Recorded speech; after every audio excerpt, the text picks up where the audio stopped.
자, 2021 수능특강 독서 인문예술 10번입니다. 일단 그렇게 어려운 지문은 아닌데 모순이 있는 것 같아. 어려운 지문이 나오면 어려워서 포기한다. 그 다음에 쉬운 지문이 나오면 쉬우니까 나중에 하자. 어떤 항상 요 두 가지 중에서 마음이 항상 좌지우지하지 않을까 그런 생각을 가져봐요. 그러니까 쉬우면 쉬운 대로 겸손하게, 그리고 어려우면 어려운 대로 좀 차분하게 이렇게 해야 되지 않을까 싶어요. 당연히 다 맞아야 되는 지문이고, 당연히 시간이 오래 걸리면 안 되는 지문입니다. 다시 한번, 쉬운 지문일수록 좀 더 겸손하고 차분하게, 내가 이것은 무조건 다 맞아야 되겠다, 그렇게 알고 갈 필요가 있지 않을까 싶어요. 자, 인문예술의 특징에 대해서 먼저 얘기를 하자면, 이게 왜 작가가 누구인지 몰라. 근데 일단 그 작가의 관점이 중요하겠지. 작가의 관점. 자, 작가의 관점과 더불어서 일단 인문예술이면 어떤 철학을 기반으로 많이 나올 거 아니야. 음악, 미술, 무용, 또 건축, 영화, 사진, 이제 이런 분야, 더군다나 철학, 이런 것까지 나옴에 있어서 어떤 그 학자들, 그들의 이제 견해와 이른바 주장이 나오겠지. 그러면 한 명이 나오진 않을 거야. 여러 명이 나올 때 그들의 이른바 공통점이 있으면 당연히 차이점이 있겠죠. 그러면 그들이 주장함에 있어서 어떤 하나의 그 이른바 키워드, 핵심 어구가 있지 않을까? 그치? 그것들을 항상 체크해 놓고 정리를 해볼 필요가 있을 거예요. 그 다음에 이제 항상 얘기하는 거, 개념, 용어. 학생의 입장에선 그럴 거야. 개념 당연한 거 아니야? 근데 이렇게 정말 직강을 할 때도 보면 대단한 게 아니거든. 개념어를 박스를 쳐놓자. 왜냐하면 어, 선생님도 이제, 나도 이제 여기다가 이제 뭐죠, 수직 촬영 거치된가 이제 그걸 해놓고선 하니까 좀 더 이제 실시간으로 문제를 푸는 마음으로 보긴 하지만, 어쨌든 나도 모르게 이렇게 얘기를 하잖아. 그러니까 가령 얘들아, A와 B는 여기 있어, 항상 먼저 체크를 해야 돼 하면서도 나도 놓친다기보다 다시 버벅거릴 때가 있어. 그래서 항상 메모를 해놓고 기록을 해놓고 체크를 해둘 필요가 있다고 얘기를 하는 거예요. 자, 인문예술. 일단 이 지문 어렵지 않겠지만, 요즘은 인문만 같이 나오는 게 아니라 인문 내에서 짬뽕을 해요. 이른바 융합지문으로 나오는데, 가령 철학과 음악, 철학과 미술, 철학과 무용, 항상 이렇게 세팅이 나오고, 요즘 같은 경우는 철학이랑 과학이 같이 융합이 될 수도 있고요. 그 다음에 철학이랑 기술, 철학이랑 과학, 정말 정말 정말 뜬금없는 그 주제끼리 이렇게 융합이 될 수가 있으니까 우리 친구들 좀 섬세하게 공부하기 바라겠습니다. 자, 일단 단락을 나눠볼게요. 1단락, 2단락, 그리고 3단락, 그리고 4단락, 총 4단락밖에 없네. 자, 1번. 윗글에 대한 소멸을 가장 적절한 것은 연주론이 어쩌고저쩌고, 음악 연주를 바라보는, 그 다음에 음악에서 작곡의 중요성, 그 다음에 다양한 이론 등장한 시대적 배경, 그 다음에 연주가 관객에 미치는 영향, 현대 음악에 미친 영향, 그 다음에 전망, 그 다음에 음악 연주를 바라보는 다양한 이론가들의 견해. 사실은 지금 내가 이렇게 읽었지만 여기부터 여기까지 5개를 볼 때 거의 10초 이상이 들었어. 보자마자 이 지문은 그냥 네 문단을 다 읽고선 할지, 아니면 한 문단만 보고선 할지는 우리 학생들의 선택이겠지만, 이건 그냥 생각할 여지가 없이 그냥 나와야 되는 답이 아닐까 싶어요. 자, 다음에 즉흥연주에 대한 어떤 베커의 생각이래. 자, 즉흥연주 3문단에 나왔거든. 베커의 생각이래. 그러면 어떤 견해 주장이란 얘기야. 그러면 분명이랄 건 없겠지만, 이 앞에 단락에서 베커가 아닌 다른 사람의 얘기가 나왔을 수도 있고, 그리고 어떤 이 베커의 견해가 여기 전체적으로 나오지 않을까 싶어요. 연주제 창조적 활동? 이따 보고 가든가. 자, 그 다음에 3번 지문, 보기에 대해 보인 반응으로 자 적절하지 않은 것은 아이고 뭐 이상한 거 나왔다. 길게 나왔는데 쓱 봤더니 백호의 관점, 백호의 관점, 백호의 관점, 단우저의 관점, 그 다음에 또 5에서도 단우저의 관점. 거봐, 이거를 분명히 두 가지 견해 주장이 어떤 이 보기에 분명히 이게 묻어 나올 거야. 여기서 뭐 전체적으로 나온 것도 있겠지만 중간에 이들의 주장의 특징이 여기에 어떤 사례에 묻혀 나올 테니까 그거를 지문을 보면서 꼼꼼하게 새겨봅시다. 그 다음에 4번 문제, 윗글 읽은 학생의 반응이라고 할 때 빈칸에 들어갈 말. 그래 뭐 이건 그냥 보고 가자. 자, 1문단부터 갈게요. 서양음악 역사상 음악의 연주에 대한 이론적 연구가 나타난 건 18세기 이후다. 자, 그 다음에 철학, 인문 예술에서 중요한 것들 중에 하나 통시적 관점. 뭐 몇 세기에 이랬다, 몇 세기에 이랬다, 몇 세기에 이랬다.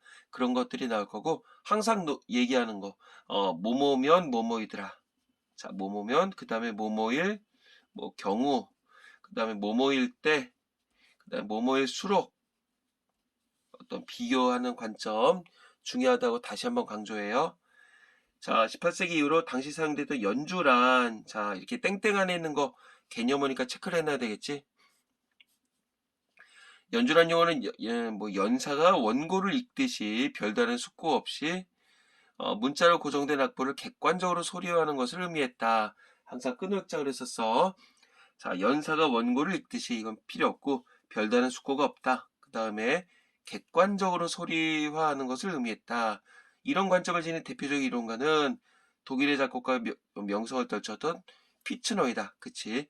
피츠너는 이런 식의 생각을 했다고. 이 사람의 견해가 뒤에 구체적으로 나올 거야. 분명히. 그는 연주자를 예술작품의 음악적 연구를 표현하는 의무를 가진 사람으로 이해했다. 자, 연주자란 누구다? 예술작품의 음악적 요구를 표현하는 의무를 가진 사람. 그치? 그래서 연주란 작곡가가 쓴 악보를 충실하게 재현하는 것이어야 된다. 자, 악보를 충실하게 재현하는 것.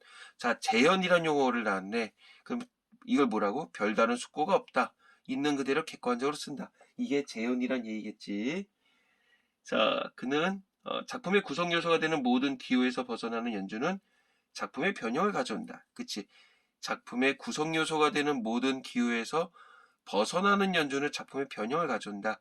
뭐야? 그러니까 있는 그대로 하라는 얘기였고 연주자가 작품을 변형하는 건 예술성을 해치는 잘못된 연주라고 비판했다. 뭐 부연 설명했고 오직 정확성만이 기술적으로나마 미학적으로 성공한 연주의 조건이 된다. 제일 중요한 용어겠네. 오직 정확성. 그치? 별다른 숙고가 없다. 객관적이다. 이런 거 세팅해두자. 자, 그런데 음악작품이 작곡가로부터 분리되어 존재할 수 있고 음악작품이 악보와 동일한 것이 아니라 그 의미를 밝혀내는 과정에서 다양하게 재구성될 수 있다는 생각이 받아들여지면서 기존의 연주론을 비판하는 시각이 대두됐다. 자, 다시 분리되어 존재할 수 있대. 아까 전에는 음악작품이 작곡가에서 분리될 수 있대. 옛날에 뭐였어? 뭐 연주라는 거 그대로 한다며. 그리고 연주자는 어떤 사람이기 때문에 연주란 있는 그대로 재현했다. 그랬었는데 이제는 음악 작품이 작곡가로부터 분리될 수 있대. 이게 또 이걸 주장하는 사람이 분명히 나오겠지? 자, 대표적인 인물이 이제 파울 베커다. 자, 베커 아까 전에 어디에 나왔던 것 같은데 2번 문제였나? 뭐 즉흥 연주 관련해서 그 다음에 3번인가 4번에서 아까 그거 있었지? 뭐야? 뭐 베커의 관점, 단우저의 관점 이런 식으로 나올 거야. 자, 그의 연주로는 음악의 근원과 본질을 고려할 때 음악 연주는 자, 여기서도 아까 연주가 있었는데 연주는 즉흥 예술이라는 점에서 출발한다. 왜냐하면 자, 중요하겠지. 음악이란 본래 순간의 울림에서 만들어지는 것이고 벌써 느껴지죠? 음악의 순간적인 울림을 통해서만 진정한 존재적 의미를 얻을 수 있다고 봤기 때문이다. 이런 생각을 바탕으로 그는 이상적 연주를 즉흥 연주로 설정하고 자, 이상적 연주가 뭐 결국 즉흥 예술이래. 그리고 순간의 울림에서 나오는 거래. 자, 즉흥 연주를 설정하고 악보를 청각적으로 완벽하게 재현하는 것을 목표로 삼는 재생산적 연주를 강하게 비판한다. 자, 아까 전에 이 재현을 강조한 건 누구였지? 뭐 18세기였고 그의 대표적인 사람이 피츠네였었는데 이 베커란 사람은 완벽하게 재현하는 것을 우리가 재생산적 연주라고 얘기를 했대. 결국 재생산적 연주는 언제 거야? 이때 거라고 볼 수가 있겠지. 베커는 악보로 기보된 것 자체는 미완성의 것이다. 자, 기보됐다는 얘기는 뭐야? 기보됐다는 얘기는 여기 있는 그대로 썼다는 얘기겠지. 미완성의 것이고 음악의 반쪽에 불과할 뿐이므로 음악은 연주를 통해 부족한 것이 채워져야 한다. 자, 연주를 통해 언제 채워져? 막 있는 그대로 순간의 울림에서 나온다는 얘기겠지. 즉 연주 활동은 미완성을 완성으로 이끄는 작업이다. 그치? 여기까지 보고선 사실은 이번 문제를 바로 여기서 해결할 수가 있지 않네. 즉흥 연주가 다음 단락에 있구나. 자, 가볼게. 자, 그렇다면 연주자가 추구해야 될 즉흥 연주는 무엇일까요? 자, 여기서 말하는 즉흥 연주는 악보 없이 즉흥적으로 하는 연주를 의미하는 것이 아니다. 그치? 뭐뭐가 아니라 앞서 살펴본 것처럼 베커는 음악이란 미술이란 문학 작품에서 볼 수 있듯이 기록된 것 자체로 완성되는 것이 아니라 자, 기록된 것 자체라 이게 아까 전에 뭐였어? 기보된 것이라고 했지? 그치? 기록된 것 자체로 연주되는 게 아니라 기록된 창작품이 청각적으로 재현될 때 청각적으로 재현된다는 얘기는 위에 있었던 것이랑 뭐 반복한다면 뭐 연주를 통해 부족한 것이 채워진다. 이런 식으로 다시 한번 정리를 할 수가 있겠죠. 완벽하게 존재한다고 봤다. 즉 작곡가가 예술적 착상을 악보로 기록함으로써 자, 예술적 착상 이건 좋은 거겠고 악보는 위에서 얘기했던 어떤 기록이다 이렇게 볼 수가 있겠지. 음악의 반이 완성이 되고 이것이 연주자에 의해서 연주가 될 때 비로소 예술작품이 완성되다. 계속적으로 뭐 반복이네. 자, 그렇다면 미완성을 완성으로 끌어올리는 연주자에게는 당연히 우리가 일반적으로 생각하는 것 이상의 자유가 허용이 되어야 된다. 그치? 이상의 자유가 허용되어야 된다. 뭐 특별할 거 없어. 따라서 베커에게 있어서 진정한 연주란 연주자의 상상력 그리고 작품 해석의 독립이 보장될 때 나오는 뭐 즉흥 연주일 수밖에 없는 것이다.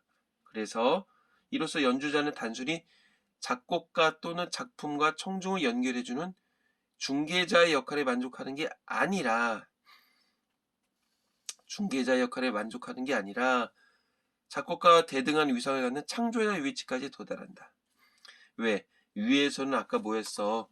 연주자는 이거를 뭐 어떤 음악적 요구를 표현하는 의무를 가졌다 그랬었잖아. 그리고 연주가 뭐였었다? 어떤 재현이었었는데 이제는 그게 아니라 뭐 녹화 다 됐나 보다. 자, 백화의 연주로는 연주자가 작곡가의 종속자로서 작품의 재생산을 목표로 삼는 역할에서 벗어나 또 여기서는 어떤 그 작곡가의 종속자로고 나왔네.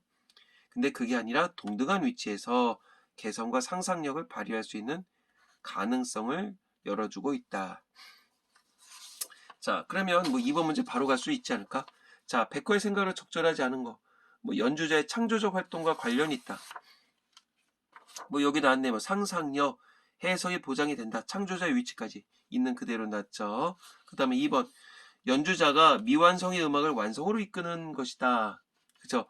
뭐 연주 활동을 미완성을 완성으로 이끄는 작업. 이 문단에 그대로 나왔고요. 그 다음에 연주자의 상상력과 작품 해석의 독립이 보장될 때 나올 수 있다. 독립이 보장된다는 얘기가 여기에 뭐 직접 나온 건 없었는데 근데 뭐 조금 비슷한 얘기들이 나오긴 했었어. 뭐 악보 없이 즉흥적으로 연주를 의미하는 게 아니다. 그 다음에 그냥 완성되는 게 아니라 청각적으로 재현이 되고 뭐 상상 이상의 뭐 자유가 보장이 되고 이런 식으로 했었으니까 얼추 일단은 뭐 틀린 내용은 아니네. 그 다음에 4번 작품과 아니 3번 연주 그치 그 다음에 4번 작품과 청중을 연결해주는 중개자로서의 연주자의 역할이 강조된다. 아니죠. 중개자로서의 역할에 만족하는 게 아니라며. 틀렸네. 그 다음에 5번 작곡가가 쓴 악보를 완전 무결한 것으로 보는 재생산적 연주와 다르다. 자, 완전 무결하다. 이게 결국 일문단에 나왔던 어떤 정확성이겠지. 근데 그거랑 다르다. 재생산적 연주가 아니라며. 맞았고.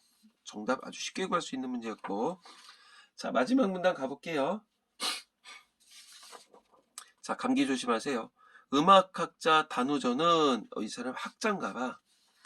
분석적 해석론이란 개념을 통해 자, 개념어야 박스 쳐놓자. 작품 해석의 이론적 측면과 작품 연주의 실제적 측면을 연결시키려 했다. 자, 이거는 짬뽕인가봐. 이론이랑 실제적 측면을 연결한다고. 그는 분석이라 이론적 고찰을 통해, 그러니까 분석이겠지. 작품의 구성이나 내용을 이해하려는 작업도 해석이며, 그 다음에 작품을 음향학적으로 재현하는 연주 작업도 해석이라고 봤다. 자, 해석을 두 가지로 나눠서 봤네. 작품의 구성이나 내용을 이해하려는 작업, 그 다음에 음향학적으로 재현하는 연주 작업. 이렇게 분석적 해석론에서 해석은 다시 어떻게 정리하나 가볼까? 이론적 분야와 실제적 분야로 나뉘긴 하지만 이 두 방향은 서로 밀접한 연관이 있구나. 한 작품을 이론적으로 연구 분석하는 작업은 이게 앞쪽이겠지. 실제 연주에 영향을 미칠 수 있다. 이렇게. 그리고 연주의 경험은 작품의 이론적 해석에 도움을 줄 수 있다. 그래서 서로 나누긴 했었지만 서로 관련이 있다. 상호 영향을 주고받는다. 자, 전통적 연주론에서는 자, 박스 쳐놓게 모르는 용어니까 개별 작품에 대해 논하기보단 훌륭한 연주의 일반적 법칙을 찾아내는 것을 목적으로 하고 있다면 분석적 해석론에서는 자, 분명 그러면 대조가 나오겠지. 개별 작품에 대한 이론적 분석을 통해 해당 작품의 연주를 위한 최선의 방법을 모색하는 것을 목적으로 하고 있다. 자, 어떤 무엇에 대한 이런 걸 통해서 작품을 위한 최선의 방법을 모색하는 것을 목적으로 한다. 그러면 슬그머니 이것을 날 때 맨 마지막에 이른바 단우저의 견해 주장을 날 때 요거를 슬그머니 집어넣을 거야. 훌륭한 연주의 일반적 법칙을 찾아내는 것을 목적으로 하고 있다. 그래서 헷갈리게 하겠지. 자, 1번 문제 가볼까? 자, 음악의 연주론이 현대음악에 미친 영향력과 전망을 소개한다. 음악의 연주론이 무엇인지에 대해서는 나오긴 했었어. 사실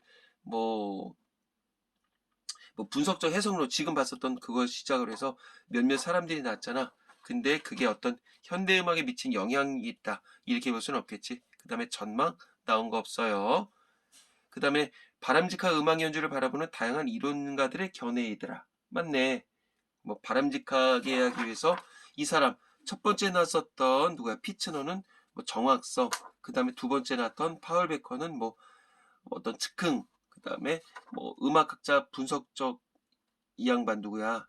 단우저는 이론과 실제 짬뽕 이런 식으로 얘기를 했었지. 2번 맞았네. 3번 작곡의 중요성과 연주의 중요성을 대비하여 제시한다. 작곡의 중요성이 나오긴 했었지. 하지만 이게 대비했다고 볼 수는 없겠고, 그 다음에 음악의 연주와 관련해 다양한 이론이 등장한 시대적 배경을 고찰하고 있다. 음악의 연주와 관련한 것이긴 맞지.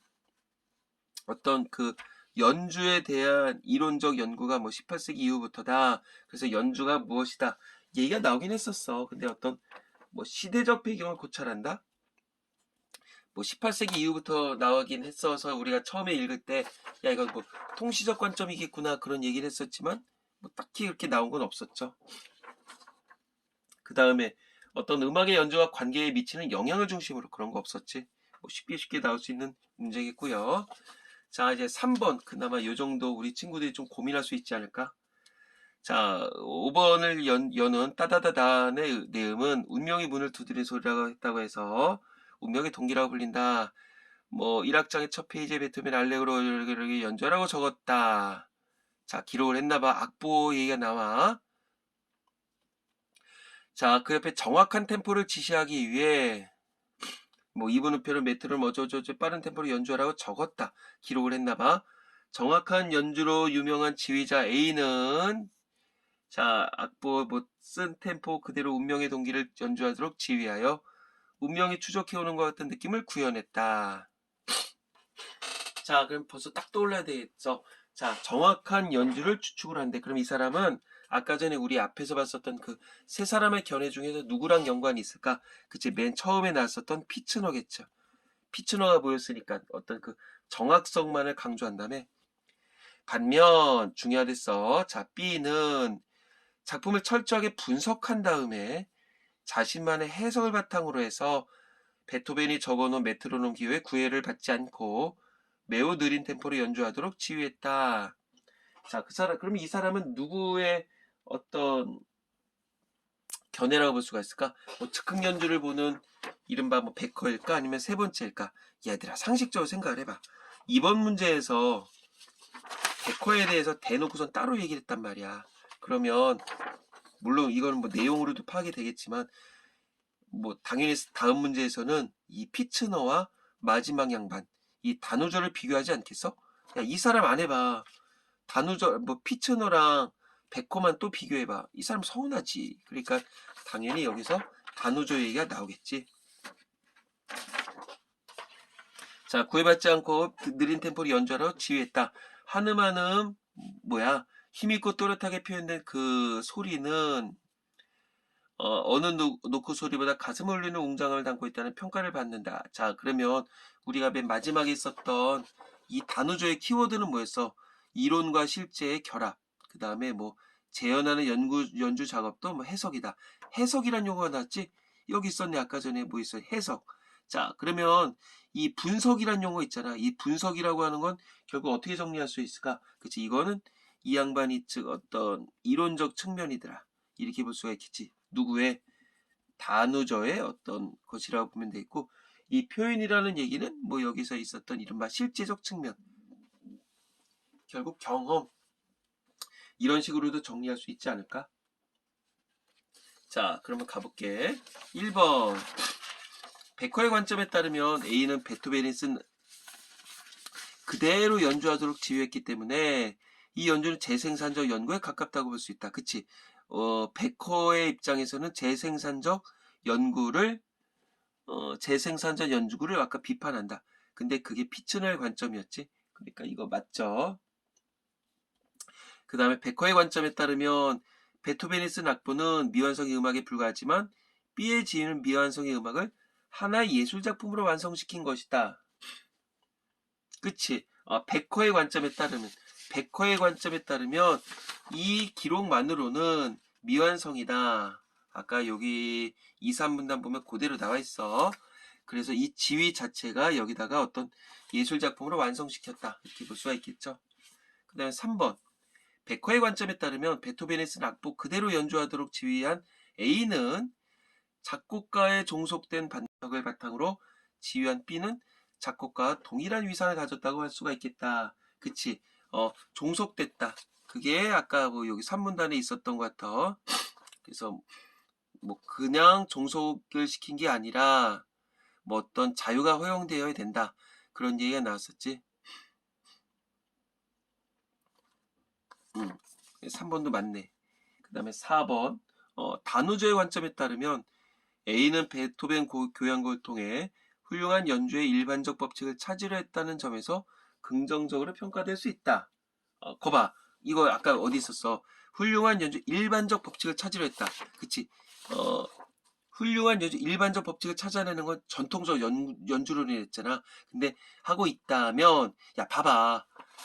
마지막에 분명히 우리는 단우저에 대해서만 나왔어. 그러면 이 글을 쓴 양반, 이 글을 쓰신 분께서는 그 사람에 대해서만 얘기를 할 수도 있어. 근데 전통적 연주론에서는 어쩌고저쩌고 하고 있다면 이 단우조가 얘기한 분석적 해석론에서는 이랬다. 그럼 여기서 읽을 때 분명히 우리 친구들은 유념을 해야 되는 거야. 이거는 뭐였었다? 그치. 이거는 일반적 법칙을 찾는 건 지금 얘기한 어떤 전통적 연주론이었지. 전통적 연주론. 4번 틀렸네.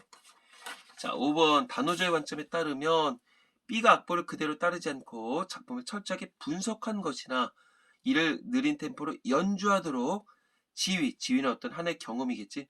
음악적 해석이라 볼 수 있다. 뭐 있는 그대로 나왔죠.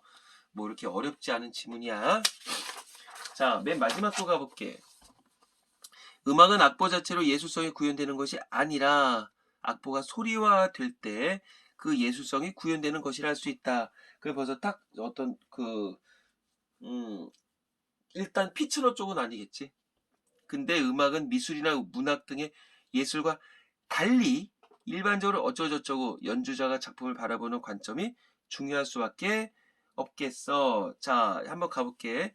예술 작품을 감상하는 감상자의 창조적 해석이 중요하기 때문에 자, 이거 은근히 이런 문제 까다로울 수도 있어. 그 다음에 작품을 창작하는 예술자의 의도가 해석에 있어서 중요하기 때문에 자, 그 다음에 작곡 기법이 작곡가에 따라 다양하기 때문에 그 다음에 작곡가가 쓴 작품을 연주자가 변형하는 것은 예술성을 해치는 것이기 때문에 그 다음에 작품을 창작하는 작곡가와 그것을 연주하는 연주자가 동일인이 아니기 때문에 자, 그러면 좀 어떤 감각적으로 풀어볼까? 그럼 피츠너 쪽은 아니었어. 그래서 두 사람의 어떤 창조성, 그게 동일인, 그 다음에 뭐 어떤 중개자로서의 역할에 그치지 않는다. 그러면 당연히 감각적으로도 5번이겠지. 왜? 뭐 다른 거랑 다르게 작품을 바라보는 연주자의 관점이 중요한 이유, 이걸 뭐라 그랬었어? 어떤 창작하는 작곡가, 그 다음에 연주자가 같지 않을 경우가 많기 때문이다. 이렇게 정리하는 게 낫겠지. 그러면 나머지 것이 왜 답이 아닌지 얘기를 해볼까? 창조적 해석이 중요하다. 이런 거 안 나왔어. 자, 그 다음에 2번에 작품을 창작하는 예술가의 의도가 해석에 있어서 중요하기 때문에 어떤 의도가 중요하긴 하겠지. 근데 그게 뭐 어떤 음악이랑 다른 예술, 여기 있었던 어떤 다른 예술과의 어떤 그 구별의 잣대가 되진 않는다. 그거겠지. 그리고 이런 거 내용 자체가 있지도 않아. 그 다음에 세 번째, 작품을 창작하는 작곡 기법이 작곡가에 따라 다르다? 그래. 작곡 기법이 사람에 따라서 다르다 치자. 그치. 근데, 그게 연주자의 해석이 중요한 이유로 볼 수는 없다는 거지. 왜? 다르게 보는 거라며. 그 다음에, 결국, 더군다나, 여기 자체에서 이 이른바 작곡 기법의 다양성, 그리고 어떤 연주자 해석, 이거를 구분지어서 얘기를 하지도 않았어. 그 다음에 맨 마지막, 작곡가가 쓴 작품은, 연주자가 변형하는 건 예술성을 해치는 것이기 때문에, 뭐야, 그러면, 거꾸로 얘기를 하면, 이 쓴 작품을 연주자가 그대로 해야 된다는 거 아니야. 그럼 피츠노의 이론이겠네. 그러면, 여기에 있었던 견해랑 같지도 않지. 그러니까 정답은 당연히 5번이겠지. 자, 어렵지 않은 지문이에요. 뭐 시간도 오래 걸리지 않았었는데 다시 한번 얘기하지만 쉬운 지문일수록 겸손하게 무조건 다 맞아야 된다. 그만큼 시간을 줄여야 된다. 왜? 이게 쉬우면 다른 지문은 분명히 어렵고 시간을 더 할애하게 할 거야. 그러면 또 그런 핑계 되겠지. 시간이 부족했어요. 이런 건 안 돼요. 자, 수고했습니다.